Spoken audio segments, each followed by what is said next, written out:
अब की बार लीगल भ्रष्टाचार। दोस्तों 14 मार्च 2024 का दिन भारत के लिए ऐतिहासिक दिन बन गया। इस दिन इस देश की जनता के सामने मोदी सरकार की अब तक की सबसे बड़ी चोरी पकड़ी गई और अब तक सीए लागू करके और पेट्रोल डीजल के दाम घटाने की बात करने के बाद भी ये 6,000 करोड़ रुपए के इलेक्टोरल बॉन्ड का बाउंडर नहीं रुक रहा है।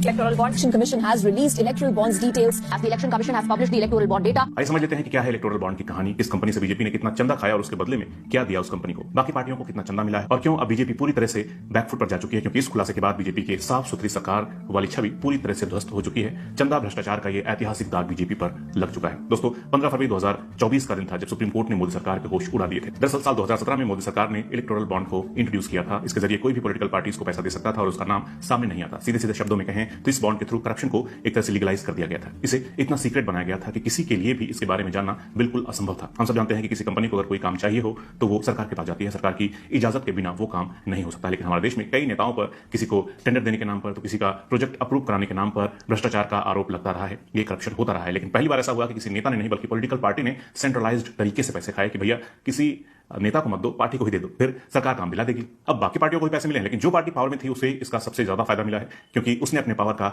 बेजा इस्तेमाल किया और लोगों को, कंपनीज को डरा धमका कर खूब पैसे चंदे के नाम पर उनसे खाए। एक पत्रकार मित्र ने कितनी सही बात लिखी है कि जिन जांच एजेंसियों को निष्पक्ष होना था उनको उगाही करने वाला पंटर बनाकर छोड़ दिया गया।